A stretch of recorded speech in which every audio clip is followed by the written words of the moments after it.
Hey guys, and welcome back to another YouTube video. In this video I will be going through my AFLW Fantasy season round by round, going through some of the highlights, the lowlights, etc., and really figuring out what went wrong, why it went wrong, and what we can really look into, etc., about it and learn from it for next year. So before we get into this video, probably because it's going to be a long one, remember to like and subscribe, turn the notification bell on so you know when I upload, etc., especially this video. I hope people can come back to it and learn from it when we go back to, and we'll also be having a men's one as well on the whole season, but especially the women's one, I'll be able to recall a lot better what happened and what we can learn from it. So I hope you can take this back, the sort of learnings into next year's fantasy season. But let's just get straight into it. As you can see here, this is the round one team and how it went. Looking here, there were some things that definitely stand out. Smith on field was the biggest bummer, and that was just the choice of a rookies. I thought Smith had a better role over Nanscorn, and that did sort of prove to be the case later on or at least in the middle part of the season. But for the first couple of rounds, I believe Nanscorn did she outscore her 68-49? No. So Nanscorn outscored her for one round and then didn't sort of outscore her for until about round 6, where she started on a mad run in the last half of the season, where her lowest score was an 88. And Smith, her lowest score or her highest score in that time was an 87. So you just see the tables flip around round 6, but I had both of them out of the side by then. So that was just a loss of 39 points, and also having Cordner off field for McDonald, that was a loss of 21. So that ended up losing about 60 points there. Going Hickey over a rookie, Ruckman trying to break the trend there did actually help a little bit in the short run, but also didn't help in the in not being able to get, I believe it was, if I just go to the forwards, Too Good had a really good start to the round, so grabbing her up would have been crucial. Goldsworthy didn't. Hoare, I think, had a good, didn't really have the best start, but did all right. And Morrison, so grabbing up one of them would have been crucial to go and start with, but we didn't start with that. We started with Cynthia Hamilton, who I thought would get that midfield role, but obviously just missed it. She obviously didn't get that midfield role because they brought in Malloy and Gardner, and yeah, I just missed that one, missed the boat there, and that cost me probably 30 or so points. But really happy with the I guess the ruckman that I chose here. The bench really actually generated a lot of cash, so that was a positive for this round. Moving on to round 2, and this is sort of where it goes downhill. If I'm just looking here, I did get the Cordner on field for the right round, which was a good one. Brought in Mariana Anthony, just because of the cash gen that was available there after her 101 in the first round, which was a good choice.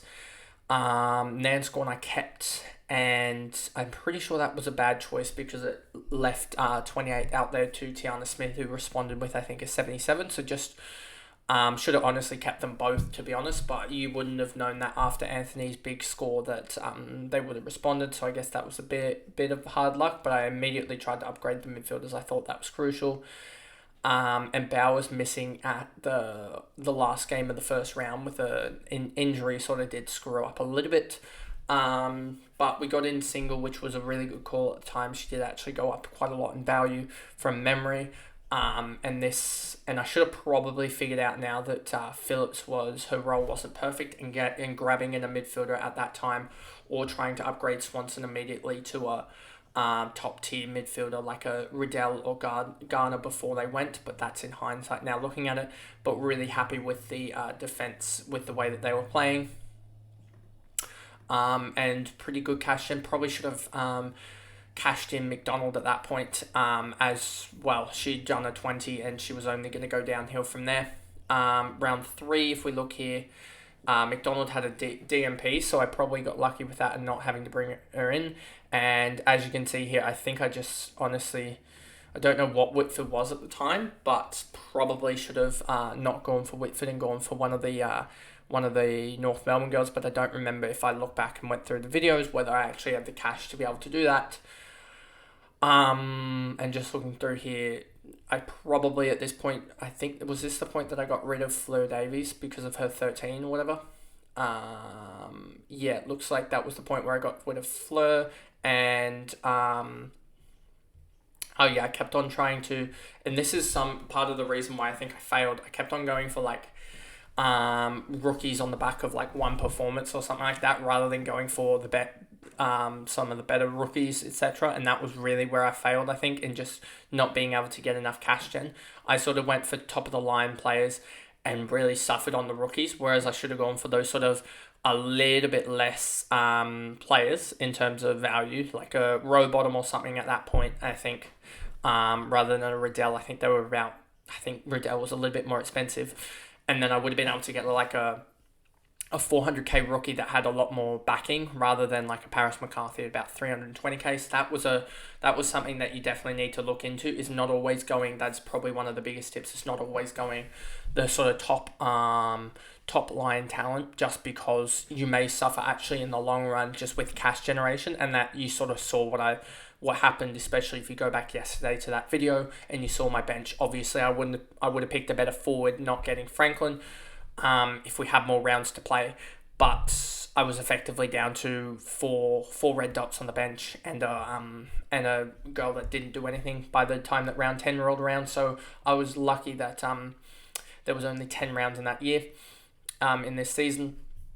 Looking back on this, I probably got too much into the hype of some of the players here, just because they had, and this is probably down to just a little bit lack of research, especially if we look here. I mean, Schultz was doing her thing at that point, so missing out on Schultz was a big miss. Going Davies and Hoare over her was a big miss, and that's probably just down to lack of research, especially with Hoare having to share the ruck and Fleur Davies. I mean, she gives away a lot of free kicks. She's a lot raw, which could help next year when she develops a little bit more. But Schultz had the perfect role, so should have just gone with her. And should have probably seen by now that there were better forwards in Phillips. But I mean, I had other issues to address. But I mean, I could have looked at this midfield and realised that it wasn't the biggest problem, and upgraded the forward line, because the midfield is always gonna. I mean, it wasn't the biggest problem at this point, looking back on the season. Then you see here, Cordner, what did she do after the 24? She sort of returned back. So I knew that was the right call in getting rid of Cordner. And who did we bring in for Cordner? I just want to see, who did we bring in? Brought in Priest. It seems like I brought in Priest, but scores... there we go. I must have skipped over a round. So I brought in Priest for Cordner, which was the perfect call, honestly, and should have dumped Priest after about 2 rounds because her role immediately changed. But yeah, bringing in Priest for Cordner was the right call there in that round. And I mean, it was the wrong call later to not dump her earlier, but we know how that fared. And this was a pretty good... I mean, the Bowers call was a bad call as well. That cost me a lot of money. Probably should have just kept with Schultz, and yeah, this is the point where Phillips needed to go, and I don't think I really acted on that. I think I tried to use Stratton, which probably was around too early, I think. Yeah, and I got Huntington, whose role was just not there, and that was really a bad call by me there. There was probably other rookies that we could have gone to in the forward line.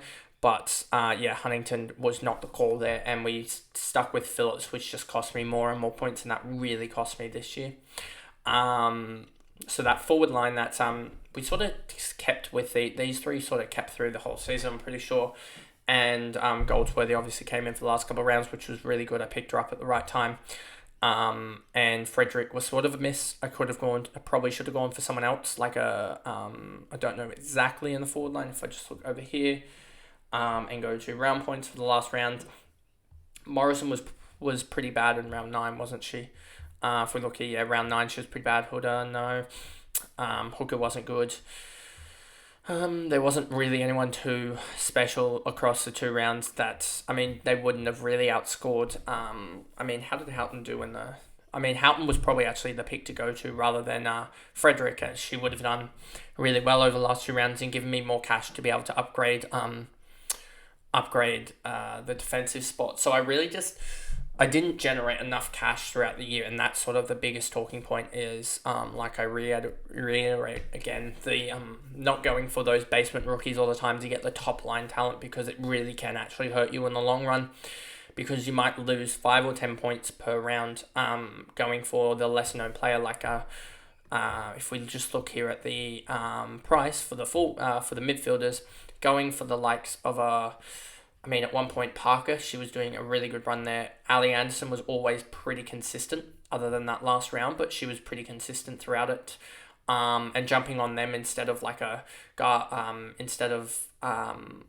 Conti or someone else like that really would have helped me to generate a lot more cash, as there was like Nanscorn and other rookies that went up massive price range rises.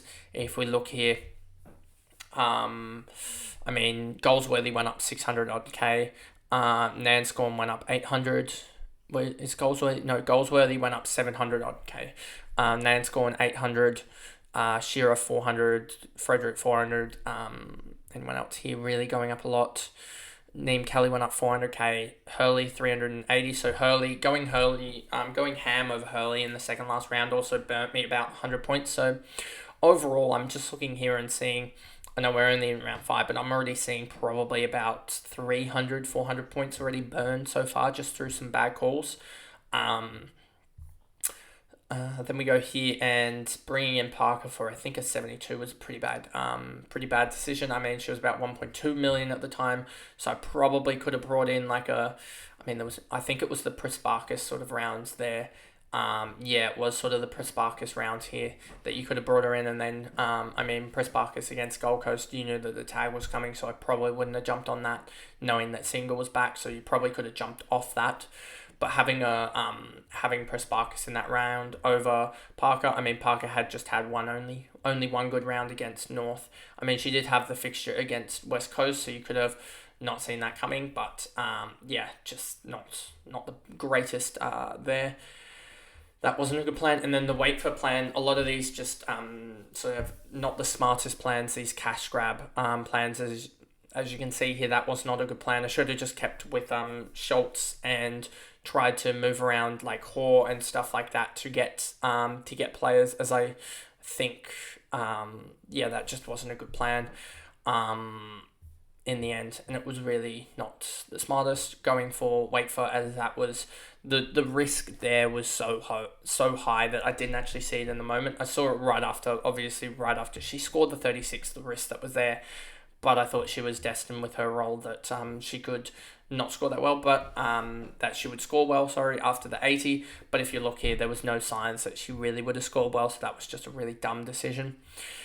A lot of dumb decisions and not many great ones. Some of the great decisions was holding Thomas, holding Carney, holding Heads and Evans pretty much throughout the year. They were smart decisions. Marinoff was a good decision. Riddell was a pretty good decision. I jumped on her. She got a 79, dropped in price, but then didn't really have a bad game throughout the rest of the season. Parker, going off Whitfield, that was a bad decision. Waitford, bad decision. Gardner, everyone had a Single was a pretty good decision up until a point where I think I held her one round too long. I think that's the problem. I held sort of the wrong players one round too long and got rid of the good players about one round too early, and that just flips cash gen. Malloy, I probably could have jumped off her, knowing her role.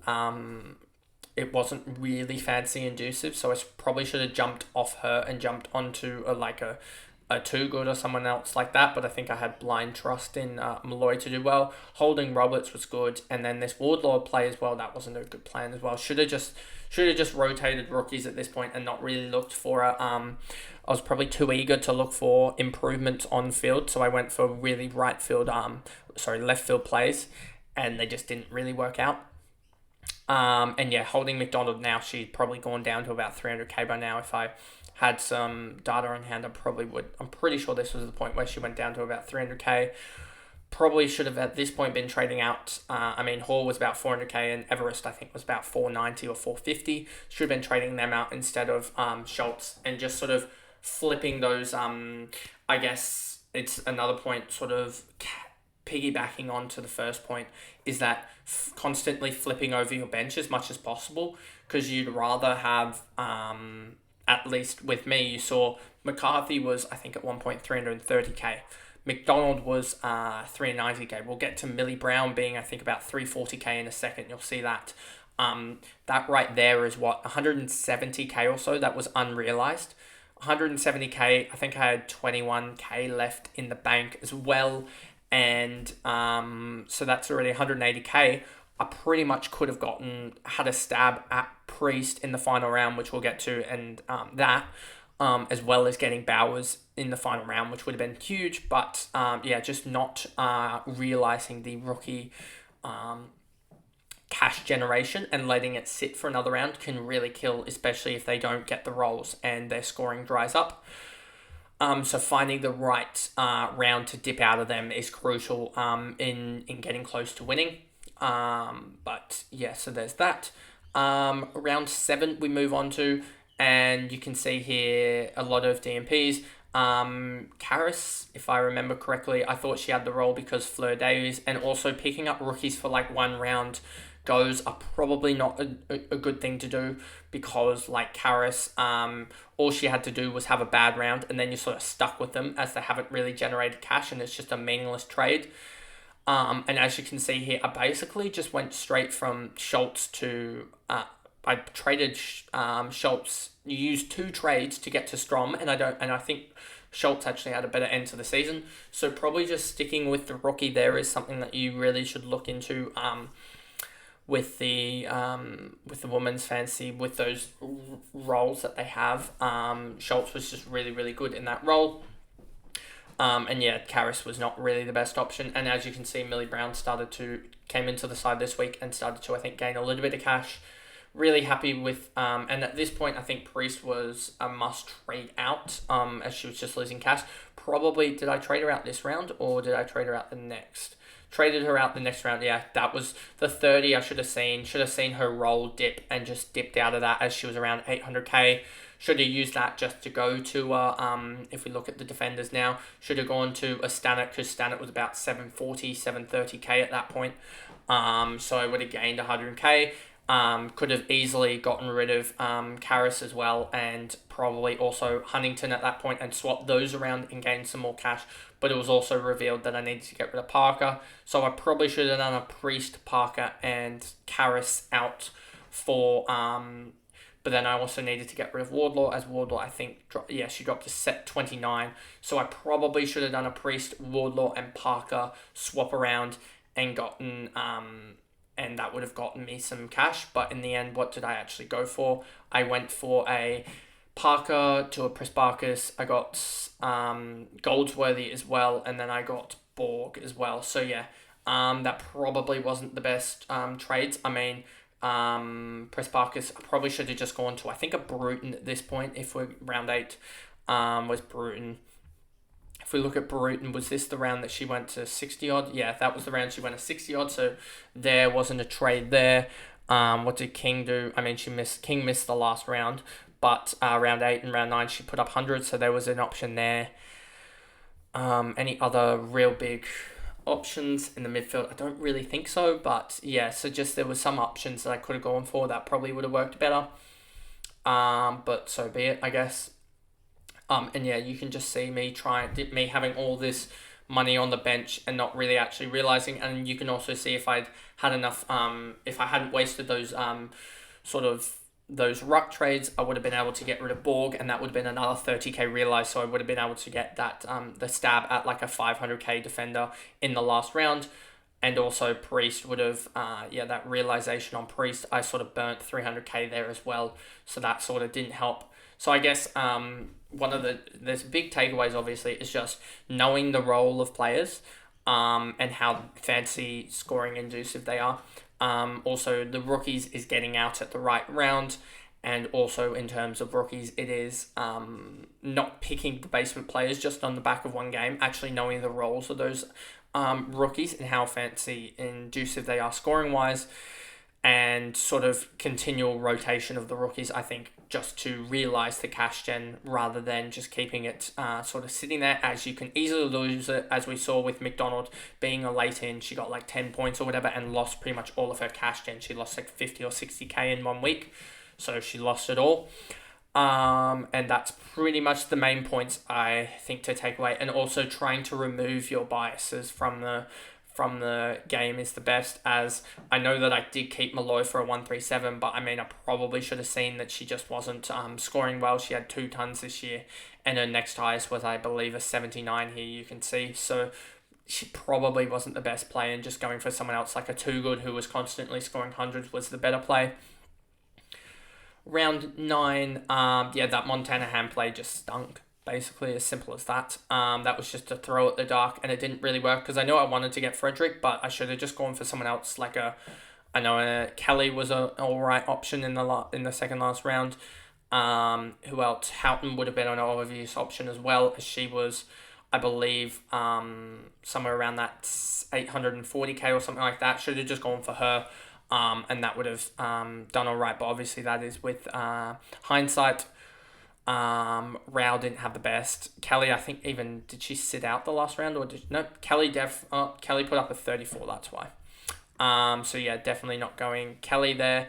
In hindsight would have been the best. But yeah, so Frederick on the surface probably the better option, but yeah, in hindsight not the best option.